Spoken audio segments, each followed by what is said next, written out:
नमस्कार, NDTV India देख रहे हैं आप। मुताबिश हुसैन। और सबसे पहले यहाँ पर बात हम गर्मी की करेंगे। भीषण गर्मी जो है वो इन दिनों पड़ रही है और इससे उत्तर प्रदेश में लोग खासे परेशान हैं। उत्तर प्रदेश में इन दिनों भीषण गर्मी का असर जो है वो देखने को मिल रहा है और उत्तर प्रदेश के बलिया के सदर अस्पताल में तेज बुखार, सांस फूलने और डिहाइड्रेशन जैसी बीमारियों के चलते पिछले 72 घंटे में 54 मरीजों की मौत की खबर है। बलिया सदर अस्पताल में पिछले 72 घंटों में 400 से ज्यादा मरीज भर्ती हुए थे और ये जांच का विषय है कि मौत की वजह कहीं वहां पड़ रही भीषण गर्मी तो नहीं है। लखनऊ से विशेष टीम बलिया पहुंच गई है और वो मौत के कारणों की जांच में जुटी है।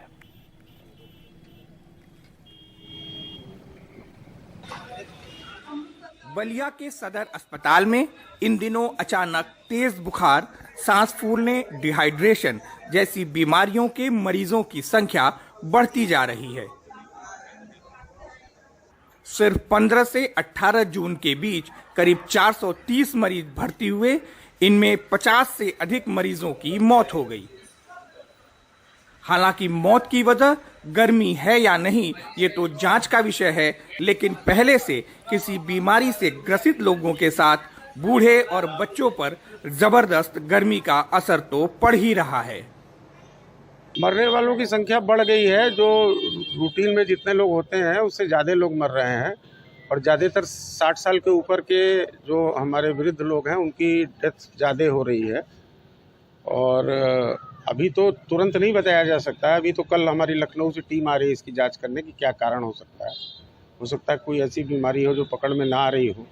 दूसरा, गर्मी में और जाड़े में जब ज़्यादा पड़ता है जाड़ा या गर्मी, तो डायबिटीज़ है, ब्लड प्रेशर है, सांस के मरीज हैं, उनकी मृत्यु दर बढ़ जाती है। तो थोड़ा तापमान बढ़ा है तो हो सकता है उसका असर हो और वो बीमारियां उभर गई हों जिसके कारण इस तरह डेथ हो रही है। बलिया की तरह ही बांदा के जिला अस्पताल में भी तमाम वार्ड बीमारों से भरे पड़े हैं। पिछले साल बांदा में पारा 50 डिग्री के पार चला गया था। इस बार भी 48 डिग्री के आसपास पारा पहुंचा है, जिसकी वजह से बच्चे, बड़े और बूढ़े गर्मी की चपेट में आ रहे हैं। मरीज देखिए, इस समय जब से गर्मी का प्रकोप ज़्यादा बढ़ा है तब से जो यहाँ की आईपीडी है वो करीब 100 के आसपास जा रही है और बच्चों में भी यही स्थिति बनी हुई है। और जितना पेशेंट यहाँ पे अपने यहाँ पे एडमिट हो रहा है यहाँ पे जिला चिकित्सालय में, इनको हम लोग प्रॉपर तरीके से एंटीबायोटिक्स वगैरह का देते हैं। स्वास्थ्य मंत्री ने जहां बलिया के हालात पर जांच के आदेश दे दिए, वहीं अब टीम बलिया पहुंच गई है। स्वास्थ्य मंत्री का कहना है कि इलाज की समुचित व्यवस्था की गई है। बलिया की घटना जो अखबारों में छपी है, सरकार ने बहुत ही गंभीरता के साथ लिया है।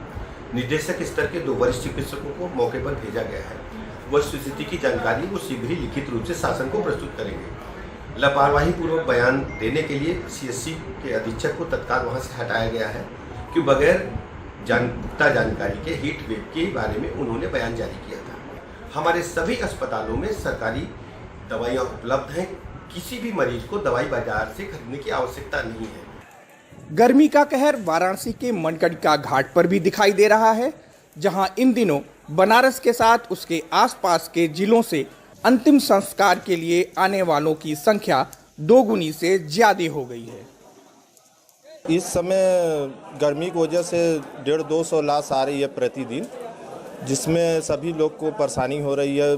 जो जलाने आ रहे हैं उनको लिए भी और सभी के लिए हो रही है। हर मौसम के अपने फायदे होते हैं, लेकिन जब इसकी तासीर हद से गुजरने लगती है तो पशु पक्षी और इंसान ही नहीं, पेड़ पौधों पर भी इनका विपरीत असर पड़ने लगता है। पूरे उत्तर प्रदेश में पड़ रही अत्यधिक गर्मी कुछ ऐसा ही असर दिखा रही है। शायद इसीलिए कहा गया है कि न अति बरखा, न अति धूप, न अति वक्ता, न अति चूक। बलिया से करुणा सिंधु, बांदा से सलाउद्दीन, वाराणसी से पुरुषोत्तम के साथ हिमांशु शर्मा, एनडीटीवी इंडिया। आम आदमी पार्टी ने राजस्थान में चुनाव शंखनाद कर दिया है और श्री गंगानगर में अरविंद केजरीवाल ने रैली की और बीजेपी कांग्रेस पर राजस्थान को लूटने का आरोप उन्होंने लगाया। अरविंद केजरीवाल ने कांग्रेस और बीजेपी पर मिलीभगत का आरोप लगाया और अरविंद केजरीवाल ने सचिन पायलट को लेकर जो टिप्पणी की वो काफी चर्चा में है। केजरीवाल ने कहा कि गहलोत विपक्ष में रहते हुए कहते थे कि वसुंधरा राजे भ्रष्टाचार करती हैं। अब सचिन पायलट रो रो कर थक गया कि वसुंधरा पर कार्रवाई, तो गहलोत कहते हैं कि कार्रवाई नहीं करूंगा, वो मेरी बहन लगती हैं। अरविंद केजरीवाल ने कहा कि राजस्थान में बिजली ही नहीं आती, बस कहने के लिए मुफ्त है, इसलिए आम आदमी पार्टी को वोट दो। बिजली मुफ्त भी होगी और आएगी भी 24 घंटे। आज सब लोग यहाँ आए हैं, आपको मैं तहे दिल से शुक्रिया। आपने 50 साल कांग्रेस को दिए, 50 साल राजस्थान पे कांग्रेस ने राज करा, 18 साल बीजेपी ने राज करा। क्या दिया आपको? केवल उन्होंने मिलकर कांग्रेस और बीजेपी वालों ने राजस्थान को लूटा, चूस लिया दोनों पार्टियों ने मिलकर राजस्थान को। आज आपके सामने मैं राजस्थान के एक नए राजस्थान का सपना लेके आया हूं। 8 करोड़ राजस्थानियों के साथ मिलके एक नया राजस्थान बनाएंगे। जब वसुंधरा राजे की सरकार थी, यही अशोक गहलोत आरोप लगाते थे कि वसुंधरा राजे पैसे खा गई, वसुंधरा राजे ने भ्रष्टाचार कर दिया, कहते थे कि नहीं कहते थे? अब जब इनकी सरकार आई, वो बेचारा सचिन पायलट रो रो के मर गया, कहता है वसुंधरा राजे को गिरफ्तार करो। गहलोत कहता है मैं नहीं करता, मेरी बहन लगती है। अब तुम्हारी बहन हो गई। पहले तुम चिल्लाते थे कि वसुंधरा राजे पैसे खा गई, अब जब सरकार में आए तो तुम्हारी बहन हो गई। तो ये तो बहन भाई का रिश्ता हो गया जी दोनों का। आज मैं राजस्थान के लोगों से जानना चाहता हूं, आपको दोस्ती की राजनीति करनी है, अगर आपको इनको बहन भाई के रिश्ते की राजनीति करनी है, इनको वोट दे देना। अगर आपको देशभक्ति की राजनीति चाहिए तो आम आदमी पार्टी को वोट दे देना। अब आपको दिखाते हैं इस पर जो प्रतिक्रियाएं आई हैं वो। राजस्थान सरकार में मंत्री प्रताप सिंह खचरियावास ने केजरीवाल पर पलटवार इन बयानों को लेकर किया है और उन्होंने कहा कि केजरीवाल को झूठ बोलने का मेडल मिलना चाहिए। राजस्थान में उन्हें एक भी वोट नहीं मिलने वाला है। अरविंद केजरीवाल जी को झूठ बोलने का गोल्ड मेडल मिलना चाहिए। कंट्री में अन्ना हजारे जी को लेकर आए, उनको बेवकूफ बनाया, पूरे देश में दुकान खोली, लोकपाल का बहाना किया, बड़े ईमानदारी के दूत बने। अब जो उन्होंने महल बनाया, अपना मकान बनाया, उस पर आज तक कभी नहीं बोले। 50 करोड़ रुपए लगा दिए एक मकान पर, पूरा देश सवाल उठा रहा। केजरीवाल जी उस पर बोलिए, बातें कर रहे हो मोहल्ला क्लिनिक, क्या मोहल्ला क्लिनिक खोला? हमारी तो नकल कर रहे हो आप। मेडिकल पूरे देश में दवा और इलाज फ्री करने वाला पहला स्टेट राजस्थान है पूरी दुनिया में। हमको फॉलो करते हो, यहाँ पे वोट नहीं मिलेंगे आपको, एक भी सीट नहीं आएगी अरविंद केजरीवाल की रास्ते। उधर गृह मंत्री अमित शाह ने आज पंजाब के गुरदासपुर में रैली कर भगवंत मान और अरविंद केजरीवाल को यहां पर घेरा। उन्होंने कहा कि भगवंत मान ने लोगों के टैक्स के पैसे का इस्तेमाल केजरीवाल के विज्ञापन के लिए किया। आम आदमी पार्टी जैसी खोखले वादे करने वाली पार्टी मैंने पूरे जीवन में नहीं देखी। साथ ही उन्होंने कहा कि पंजाब के सीएम का काम सिर्फ केजरीवाल को विमान मुहैया करवाना है, वो सीएम है या केजरीवाल के पायलट। अमित शाह ने यह भी कहा कि भगवंत मान का पूरा समय केजरीवाल के दौरों में जाता है और इसके चलते पंजाब की कानून व्यवस्था बद से बदतर होती जा रही है। सबसे पहले मैं यहाँ की आम आदमी पार्टी की सरकार की बात करना चाहता हूं। माताओं, भाइयों, बहनों, ये आम आदमी पार्टी जैसी खोखले वादे करने वाली कोई सरकार मैंने मेरे जीवन में नहीं देखी। यहाँ के मुख्यमंत्री, उनके पास एक ही काम है, केजरीवाल जी को अगर मद्रास जाना है तो विमान लेकर दिल्ली जाना, उनको लेकर चेन्नई चले जाना। देश भर का केजरीवाल का दौरा पंजाब के मुख्यमंत्री कराते हैं। मुझे तो कई बार मालूम ही नहीं पड़ता ये मुख्यमंत्री साहब है या पायलट है, इसका अंतर ही मालूम नहीं पड़ता। उनका पूरा समय केजरीवाल के दौरे में जाता है और इसके कारण पंजाब की कानून और व्यवस्था बद से बदतर पीएम मोदी के अमेरिका के राजकीय दौरे में दोनों देशों की दोस्ती और सहयोग दिखता है। कई कार्यक्रम यहां पर होंगे, लेकिन एजेंडे में विशेष तौर पर रक्षा, उभरती तकनीक, सेमीकंडक्टर पर बातचीत और समझौतों पर भी नजर इस बार के दौरे पर होगी। वॉशिंगटन में तिरंगा हर जगह दिख रहा है। ये 20 जून से शुरू होने वाले पीएम मोदी के राजकीय दौरे की तैयारी है। राजकीय दौरे का न्योता बड़ा सम्मान है। इस दौरान कई कार्यक्रम होंगे, लेकिन द्विपक्षीय बातचीत भी बेहद अहम है। अभी तक मिली जानकारी के मुताबिक जीई के साथ मिलकर जेट इंजन बनाने, सेमीकंडक्टर्स पर डील, ड्रोन, आर्टिफिशियल इंटेलिजेंस जैसे विषय फोकस में हैं।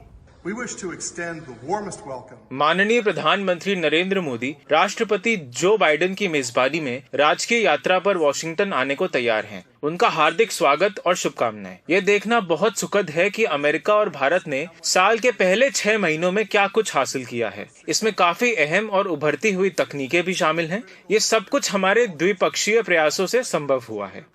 जनवरी में दोनों पक्षों ने initiative on critical and emerging technology या ICET शुरू किया था। इसके तहत artificial intelligence, quantum computing, space exploration, semiconductors, defence तकनीक पर सहयोग की सहमति बनी। सेमीकंडक्टर्स और रक्षा तकनीक पर बातचीत काफी आगे बढ़ी है। मिलकर जेट इंजन बनाने, लॉन्ग रेंज आर्टिलरी और मिलिट्री गाड़ियों पर तकनीक ट्रांसफर की बात हो सकती है। भारत भी काफी वक्त से रक्षा उपकरण खरीद को डाइवर्सिफाई करने की कोशिश कर रहा है। अमेरिका इसे रूस पर निर्भरता कम करने का मौका मान सकता है। चीन दोनों देशों की चिंता है और सेमीकंडक्टर क्षेत्र में चीन को टक्कर देने की कोशिश में भारत के लिए अमेरिका का साथ अहम है। ऐसे में पीएम मोदी का ये दौरा अर्थव्यवस्था और सुरक्षा दोनों लिहाज से भी अहम है और कई नतीजों की उम्मीद है। दिल्ली से कादम्बिनी शर्मा, NDTV इंडिया।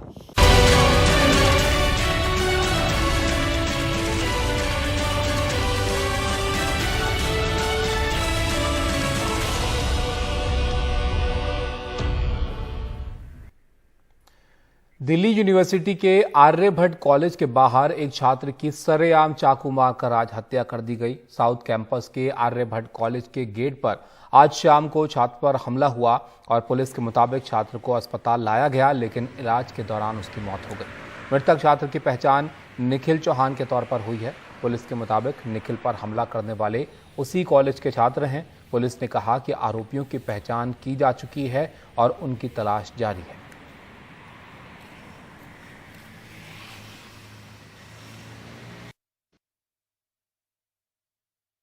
पिछले हफ्ते झगड़ा हुआ था किसी लड़के से। आज वो लड़के ने 6-7 बंदे बुलवा रखे थे, उन्हीं बंदों ने चाकू मार दिया। गर्लफ्रेंड की नहीं थी, कोई यार दोस्त था, उसका झगड़ा था जिसमें वो बीच में बोला, इस वजह से उसके साथ ये हादसा हुआ है। पुलिस से क्या पता चला आपको? पुलिस ने अभी कुछ बताया नहीं है। आगे बढ़ते हैं, आपको बताएं उत्तर पूर्व के 3 राज्य असम, मेघालय और सिक्किम इस वक्त बाढ़ के कहर से जूझ रहे हैं। यहां पर भारी बारिश के चलते ज्यादातर जो नदियां हैं वो उफान पर हैं और मौसम विभाग ने पूर्वोत्तर के राज्यों के लिए भारी बारिश का ऑरेंज अलर्ट जारी किया है। असम के 14 जिले बाढ़ से प्रभावित हैं और 37,000 से ज्यादा लोगों पर इसका असर पड़ा है। मेघालय में भी भारी बारिश का दौर जारी है, जिसकी चपेट में आकर कम से कम एक शख्स की यहां पर मौत हो गई है, जबकि 2700 से ज्यादा लोग भारी बारिश और बाढ़ के हालात से जूझ रहे हैं। भूस्खलन के चलते मेघालय दक्षिण असम और त्रिपुरा से कट गया है। सिक्किम में भी भारी बारिश के चलते भूस्खलन हुआ है और करीब 3000 पर्यटक यहां पर फंस गए थे। हालांकि सभी को अब निकाल लिया गया है।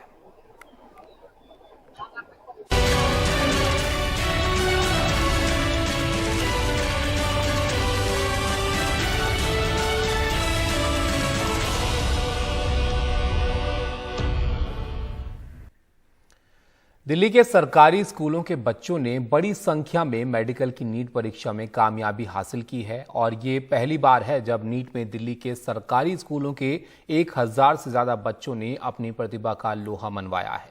नीट क्वालिफाई करने वाले छात्रों ने एनडीटीवी को खुलकर अपनी कामयाबी और चुनौतियों के बारे में हर जानकारी जो है वो साझा की है। तो छात्रों की इस बड़ी कामयाबी की कहानी आपको सुनाते हैं। 4 साल पहले तक जहां दिल्ली सरकार के स्कूलों के 500 से 600 बच्चे ही मेडिकल का नीट का एग्ज़ाम क्लियर कर पा रहे थे, वहीं इस बार ये संख्या 1000 को पार कर गई है। बच्चों ने कैसे नीट का एग्ज़ाम इतने बड़े स्तर पर क्लियर किया, ये जानने के लिए हमने आज बच्चों के साथ ये चर्चा रखी है। सबसे पहले चर्चा की शुरुआत करते हुए सबका इंट्रोडक्शन ले लेते हैं जल्दी से। आप अपना नाम बता दीजिए और क्या रैंक आई है, क्या आपके परसेंटाइल आई है, वो बता दीजिए। मेरा नाम अदिति शर्मा है एंड मेरी रैंक जो है वो 21,150 आई है एंड मेरी जो परसेंटाइल थी वो 98% आई है। ठीक है, कहाँ उम्मीद कर रही हैं कि दिल्ली में या कहीं कहाँ हो जाएगा आपका एडमिशन? दिल्ली में तो नहीं हो पाएगा, बट किसी भी और स्टेट में अगर ट्राई करेंगे, जैसे कि यूपी हो गया या फिर एमपी हो गया, राजस्थान, गुजरात, इन सब में हो सकता है। हो सकता है, ठीक है। आपका क्या नाम है और क्या रैंक आई है आपकी, क्या परसेंटाइल आई है? मेरा नाम दिव्यांश चौहान है और मेरी रैंक 38,703 है, all India rank, and my percentile is 98 percentile and I expected I will get college from all India quota. अच्छा, कहाँ उम्मीद कर रहे हैं कि कहाँ हो जाएगा इतने में? मोस्टली नॉर्थ ईस्ट की तरफ। North east India. ठीक है, उम्मीद कर रहे हैं हो जाएगा। ठीक है, ये फर्स्ट अटेम्प्ट था आपका? Yes, first attempt. ठीक है। आपका क्या नाम है, क्या रैंक है, क्या परसेंटाइल है? मेरा नाम अमानुल हक है, मेरी रैंक 569 आई है और मेरी परसेंटाइल 99.96 आई। ठीक है, और कहाँ उम्मीद कर रहे हैं, कहाँ हो जाएगा आपका? मैं उम्मीद कर रहा हूँ एम्स दिल्ली, अगर वो नहीं तो मौलाना आज़ाद मेडिकल कॉलेज में एम कर रहा हूँ। अच्छा, मतलब आप दिल्ली में ही मान के चल रहे हैं, दिल्ली में ही हो जाएगा? दिल्ली में मान के चल। ये तो बहुत बड़ी बात है आपके लिए, दिल्ली के ही हैं, दिल्ली में हो जाए। हाँ, दिल्ली में। ठीक है। आपका क्या नाम है? सर हिमांशु। परसेंटाइल और रैंक बता दीजिए अपनी। सर मेरी रैंक 12,101 आई है और मेरी परसेंटाइल 99.4 आई है। ठीक है, कहाँ उम्मीद कर रहे हैं कि कहाँ हो जाएगा आपका? दिल्ली में हो जाएगा, मौलाना आज़ाद या जीटीबी में। अच्छा, दिल्ली में ही मौलाना आज़ाद या जीटीबी में हो जाएगा। आपका क्या नाम है, क्या रैंक आई है, क्या परसेंटाइल है? मेरा नाम मोहम्मद कामरान है। सर मेरी रैंक जो आई है 15,735 आई है। अच्छा। और परसेंटाइल 99.6 समथिंग है। तो कहाँ उम्मीद कर रहे हैं, कहाँ हो जाएगा आपका? सर अभी उम्मीद तो दिल्ली में ही कर रहे हैं, हिंदूराव हॉस्पिटल में, NDMC कॉलेज में। अच्छा, हाँ। और अगर तो MCD एक हो गई है। जी MCD, हाँ, MCD का था। जी, तो अगर उसमें नहीं आया तो उसमें तो चांसेस हैं अच्छे, 90-95% चांसेस है, लेकिन अगर नहीं आया तो यूपी वगैरह में चांसेस है। वैसे दिल्ली में अच्छा चांस है। अच्छा, होने का चांस है, नहीं है तो फिर यूपी में गवर्नमेंट कॉलेज में दिल्ली में हो जाएगा वैसे ओवरऑल। हम तो चाहेंगे हो जाए दिल्ली में। आपका क्या नाम है, क्या रैंक है, क्या परसेंटाइल है? सर मेरा नाम फाइज रज़ा है, मेरी रैंक 6,642 है और मेरी परसेंटाइल 99.66। कहाँ उम्मीद कर रहे हैं? सर मैं उम्मीद कर रहा हूँ कि मौलाना आज़ाद या सफदरजंग में एडमिशन हो जाएगा। अच्छा, मतलब इतने चांस हैं कि यहाँ पे हो सकता है? जी सर, दिल्ली में हो जाएगा। अच्छा, आपने पिछले साल की रैंक के हिसाब से? जी सर, कट ऑफ वगैरह देख। ठीक है। आपका क्या नाम है? सर मेरा नाम ताहिर आलम। ठीक है, और मेरी रैंक जो है 29,000 है, परसेंटाइल मेरी 98.5 और मैं शायद मुझे दिल्ली में तो ना मिल पाया, बट साउथ के स्टेट में चांसेस है। ठीक है, गवर्नमेंट कॉलेज साउथ इंडिया में? जी। ठीक है, तो पहला सवाल मेरा यही है आपसे कि अब आप डॉक्टर बनने जा रहे हैं, डॉक्टरी के लिए जो बेसिक पढ़ाई या एक क्वालिफाइंग एग्ज़ाम है वो क्लियर कर लिया है, डॉक्टर क्यों बनना चाहते हैं? सर मेरा तो बचपन से ही गोल था डॉक्टर बनने का, क्योंकि मेरी मदर जो थी वो हार्ट पेशेंट थी। अच्छा। तो बचपन से ही उनकी कंडीशन हमेशा ख़राब देखी थी, तो मैंने बचपन में अपना गोल बना लिया था कि मुझे एक डॉक्टर ही बनना है। अच्छा। हाँ, मतलब हमेशा तो मेरी मदर की तबीयत ख़राब रहती थी, तो अच्छा नहीं लगता था मुझे देख के बचपन से, तो मैंने बचपन से अपना गोल बना रखा था कि डॉक्टर ही बनना है। वहाँ से प्रेरणा मिली है? जी सर। ठीक है, और पेरेंट्स क्या करते हैं आपके? सर मेरे फादर तो जॉब करते हैं। अच्छा। और मदर हाउस वाइफ। अच्छा, मतलब आप गवर्नमेंट स्कूल में हैं, तो उस वजह से मैं समझना चाह रहा हूँ कि क्या आप मजबूरी में गवर्नमेंट स्कूल में हैं या फिर आपने बाई चॉइस आपने गवर्नमेंट स्कूल सर मेरी चॉइस ही थी गवर्नमेंट स्कूल चुनने की, क्योंकि अब दिल्ली के गवर्नमेंट स्कूल भी बहुत अच्छे होते जा रहे हैं। अच्छा। जी, और हमारा स्कूल भी काफ़ी बढ़िया था। ठीक है, आप बताइए क्यों बनना चाहते हैं आप डॉक्टर? जी हमारी लोकेलिटी में कोई भी अच्छा डॉक्टर नहीं है, सब मतलब BMS MBBS, मतलब मैंने अभी तक अपनी लोकेलिटी में कोई भी MBBS डॉक्टर नहीं देखा। अच्छा, कहाँ रहते हैं आप? हाँ, मैं यहाँ रहता हूँ नंदनगरी के पास, सबोली दिल्ली। अच्छा, तो वहाँ अच्छे डॉक्टर्स आपको? नहीं, वहाँ अच्छे डॉक्टर्स नहीं मिलते। अच्छा, तो आपने सोचा कि आप डॉक्टर बनेंगे तो अपना खुद का क्लिनिक यहाँ स्टैब्लिश करेंगे या हॉस्पिटल खोलेंगे? हॉस्पिटल खोलेंगे। अच्छा, ये डॉक्टर की इतनी भी कमी नहीं है, आप दिल्ली में हैं, कोई दूर दराज में होते। नहीं, फिर भी मतलब आसपास देख के तो वही मोटिवेशन आता है। अच्छा, ठीक है। और आप गवर्नमेंट स्कूल में हैं तो कब से आप गवर्नमेंट स्कूल में हैं? मैं 6th क्लास से ही प्रतिभानंद नगरी में हूँ। मतलब काफ़ी अच्छा स्कूल है, हमारी आसपास काफ़ी अच्छा स्कूल है, बल्कि अब तो सारे गवर्नमेंट स्कूल अच्छे होते जा रहे हैं। अच्छा, ठीक है। मतलब आप बाई चॉइस हैं? अपनी मर्जी से हैं। मतलब काफ़ी अच्छे टीचर हैं, राजन सर हो गए, हमारे प्रिंसिपल सर हैं, एस.एस. भूषण सर, ये काफ़ी मतलब अच्छे टीचर हैं। अच्छा, टीचरों का एक लेवल होता है, उनसे भी ऊपर है। अच्छा, पेरेंट्स क्या करते हैं आपके? मेरे फादर की जब मैं 11th में था तो उनकी डेथ हो गई थी, तो मतलब मेरी मम्मी घर पे छोटा मोटा काम करती है। अच्छा, तो 11th में जब आप थे तो अभी आपका फर्स्ट अटेम्प्ट है? तो उसी दौरान फादर की? हाँ, तो उसका तो स्टडीज़ पर बहुत प्रभाव पड़ा होगा। हाँ, बाहर की भी रिस्पॉन्सिबिलिटीज़ आ गई थी थोड़ी बहुत, तो बाहर भी जाना पड़ता था, काम भी छोड़ना पड़ता था। अच्छा, फिर भी आपने जो है तो ये इंस्पिरेशन कहाँ से मिली कि नहीं जो अगर बनना है तो ये करना ही है? आप इमोशनल मत होइए, मैं समझ रहा हूँ अभी पिछले साल की बात है।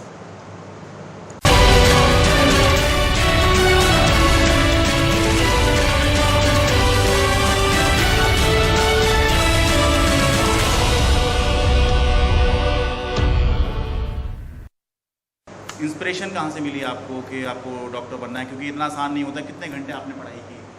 मतलब पूरा दिन ही पढ़ना पड़ता है आपको, मतलब सब कुछ डेडिकेट करना पड़ता है। अगर आपको कोई गोल आपको अचीव करना है तो उसके लिए आपको बाकी सब चीज़ें छोड़नी पड़ती है। मतलब लाइक जैसे सोशल मीडिया कुछ भी मतलब मैं यूज़ नहीं करती थी किसी भी टाइप का, और मतलब मूवीज़ भी मैंने देखनी बंद कर दी थी, क्योंकि मैंने सोचा था कि 2 साल मतलब अगर डेडिकेशन से देंगे तो आगे की लाइफ थोड़ी सी आसान हो जाएगी। और फिर मतलब मैं सोसाइटी के लिए कुछ करना चाहती हूँ, कुछ अच्छा एज अ डॉक्टर कुछ अच्छा कंट्रीब्यूट करना चाहती हूँ मैं, ताकि मतलब इतने सारे लोग हैं जो कि पॉवर्टी लाइन के भी नीचे रहते हैं और वो मतलब काफ़ी फैसिलिटीज़ जो हैं वो नहीं अचीव कर पाते प्राइवेट हॉस्पिटल्स की। तो मैं कुछ ऐसा करना चाहती हूँ कि मतलब उन लोग के लिए भी अफोर्डेबल रेंज हो जाए और बहुत अच्छी फैसिलिटीज़ उनको प्रोवाइड कर पाऊँ।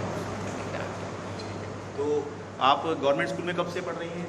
मैं 9th क्लास से पढ़ रही हूँ। 9th। तो उससे पहले प्राइवेट में थे आप? हाँ, उससे पहले मैं प्राइवेट। तो गवर्नमेंट में क्यों आ गई आप? 8th तक प्राइवेट में और 9th से आप गवर्नमेंट स्कूल में आ गई? एक्चुअली गवर्नमेंट स्कूल बहुत अच्छी फैसिलिटीज़ भी प्रोवाइड करता है एंड मतलब पहले जो SOE है special school of excellence, school of excellence, तो उसमें काफ़ी सारी अपॉर्चुनिटीज़ आपको मिलती हैं। एंड एक सबसे पहले तो आप एक कॉम्पिटिटिव एग्ज़ाम होता है वहाँ पे, उसको क्वालिफाई करके ही आप आगे आते हो। तो अगर आप इतने सारे बच्चों में अगर क्वालिफाई करके आ गया तो आपको एक कंपटीशन की भी स्पिरिट मिलती है, तो आपको आगे चल के मतलब काफ़ी कॉम्पिटिटिव बच्चों के साथ रहने का मौका मिलता है, तो आपको काफ़ी आगे का डेवलपमेंट बहुत अच्छा होता है। आपका मेंटल डेवलपमेंट अच्छा होगा, आपकी हर चीज़ में मतलब कंपटीशन रहता है ना, सो दैट इज़। ठीक है, आसान नहीं होती इसकी पढ़ाई। आप कुछ और भी सोचते तो बन सकते थे, क्यों डॉक्टर ही बनना चाह रहे हैं आप? क्योंकि सर जब से कोविड आया था उस टाइम डॉक्टर्स की बहुत शॉर्टेज थी, लोगों की बहुत डेथ हुई थी इसकी वजह से, डॉक्टर्स की इतनी अवेलेबिलिटी नहीं थी। इसीलिए तो मतलब एक जो पेशेंट की ट्रीटमेंट करके सेटिस्फेक्शन मिलता है अंदर से वो और किसी पैशन में नहीं है शायद। ठीक है, और कहाँ से जो है मन में आता है कि नहीं हमें ये पढ़ाई करनी है? कितने घंटे पढ़ाई करनी है? क्या कुछ मन में तो रहता होगा? ये सर ऑलमोस्ट पढ़ाई तो पूरे दिन ही करनी पड़ती है, क्योंकि सेल्फ स्टडी ज़्यादा होती है इन एग्ज़ाम्स के लिए ज़रूरी। सेल्फ स्टडी करते हैं तो इसके अंदर मेरा स्कूल का भी बहुत बड़ा रोल है। अच्छा, स्कूल से बुक्स प्रोवाइड करवाई थी लाइब्रेरी के अंदर नीट के लिए क्वालिफिकेशन एग्जाम्स के लिए। अच्छा, कोई कोचिंग वगैरह भी ली थी आपने? कोचिंग तो ऑलमोस्ट CBSE की बस कोचिंग ली थी, बट स्कूल का ज़्यादा रोल था। टीचर बहुत सपोर्टिव थे, टीचर्स काउंसलिंग भी करते थे, मतलब स्कूल में बताते थे। फिजिक्स के टीचर थे हमारे कंसर सर, वो बहुत ज़्यादा बताते थे, उन्होंने फिजिक्स में भी बहुत हेल्प करी थी। अच्छा, क्योंकि नीट के स्टूडेंट्स के लिए ऑलमोस्ट फिजिक्स सबसे टफेस्ट सब्जेक्ट माना जाता है, बट वो बहुत मदद करता है। इतना भी इमोशनल मत होइए। हाँ, डॉक्टर बनने वाले हैं, आगे बहुत कुछ आपको देखना है। क्यों एक डॉक्टरी प्रोफेशन ही क्यों, और प्रेरणा कैसे मिलती है कि मुझे इसके लिए पढ़ना है? क्योंकि ये पहली बात तो क्वालिफाई करना आसान नहीं है, और उसके बाद भी अभी तो सिर्फ आपने क्वालिफाई किया है, डॉक्टरी की पढ़ाई तो बहुत मुश्किल है। एक तो सर इसमें ये प्रोफेशन जो है डॉक्टरी का, जो डॉक्टर बनते हैं सर, इनकी एक तो रिस्पेक्ट बहुत ज़्यादा होती है। एक इनका एक जो होता है स्टैंडर्ड होता है, एक तो एक ओहदा होता है डॉक्टर का, हर कोई रिस्पेक्ट करता है डॉक्टर की, कोई चाहे आपको बहुत बड़ा से बड़ा बिजनेसमैन है वो भी आपको डॉक्टर कह के बुलाता है। और दूसरी बात डॉक्टर साहब जी डॉक्टर साहब कह के बुलाता है। और सर दूसरी बात जो है, जैसे कि एक तो इंडिया में जॉब्स बहुत कम है, तो सबसे ज़्यादा जो सैलरी है काइंड ऑफ वो डॉक्टर की ही है एक तरीके से, मतलब आप कंपेयर करें तो हाँ, तो ये एक तो मनी की वजह से, एक तो डेफिनेटली इकोनॉमिक जो था मिडिल क्लास है हम सर, ज़्यादा अच्छी कंडीशन नहीं है हमारे घर की, तो सर इस वजह से भी। और एक तो सर जो देखता हूँ मैं, हमारे यहाँ डॉक्टर बहुत कम है जी, जहाँ पे हम एरिया रहते हैं वहाँ पे MBBS डॉक्टर आपको गवर्नमेंट इंडिया के मतलब बहुत ही कम मिलेंगे, ढूंढने से भी बहुत कम मिलेंगे। और एक तो इंडिया में जो पेशेंट लोड है बहुत ज़्यादा है, हाँ मतलब पर पेशेंट बहुत कम डॉक्टर है मतलब, और पर डॉक्टर बहुत ज़्यादा पेशेंट है, मतलब आप लगा लीजिए कि 1000-2000 पेशेंट है तब जाके एक डॉक्टर इंडिया में, तो डॉक्टरों की बहुत कमी है इंडिया में डेफिनेटली। और एक तो ये है कि जो गवर्नमेंट हॉस्पिटल्स होते हैं, ये भी सोचना जरूरी है कि जिस चीज़ की कमी है उस चीज़ की तरफ आप जाएं तो समाज को भी फायदा होगा, आपको भी फायदा होगा। जिसमें बहुत ज़्यादा अगर सप्लाई आ रही है तो उसमें फ़ायदा नहीं होगा। और जैसे कि जो गवर्नमेंट हॉस्पिटल्स होते हैं सर, उसमें आपका एडमिशन वगैरह होना, आप एडमिट हो जाए तो इतना आसानी से इलाज नहीं मिलता, बहुत बुरी हालत है जो हॉस्पिटल्स की हमारे इंडिया में गवर्नमेंट की। तो मेरा ये था कि जो रिलेटिव्स वगैरह उन्हें कोई दिक्कत ना हो, अगर मैं डॉक्टर बन जाऊँ तो डेफिनेटली मैं अपने एरिया का भी फ़ायदा करूँगा, और जो रिलेशंस में उनका भी फ़ायदा करूँगा, जो आसपास लोग हैं, तो बहुत लोगों का मतलब सोसाइटी में अच्छा काम होगा, फ़ायदा बहुत लोगों को मेरी वजह से पहुँचेगा सर। जी ठीक है, आप क्या बता रहे हैं? जी सर, मैं MBBS के बाद ऑर्थोलॉजी या कार्डियोलॉजिस्ट में जाना चाहूँगा, और बाकी फैमिली के लिए मैं घर खरीदना चाहूँगा, घर बनाऊँ। अच्छा, अब अभी आप क्या किराए के घर में रह रहे हैं कैसे? नहीं सर, किराए के घर में तो नहीं है, लेकिन छोटा है घर। अच्छा ठीक है, तो एक अपना थोड़ा सा बड़ा मकान हो, ये आपकी ये विश है मेरी, मतलब ये पूरी करूँगा।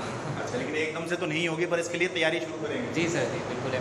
जब भी हमारी सैलरी मिलना शुरू हो, हमारी पैसे जब कमाना शुरू करें, तो जल्द से जल्द पहले अपना घर बनाने की कोशिश करें।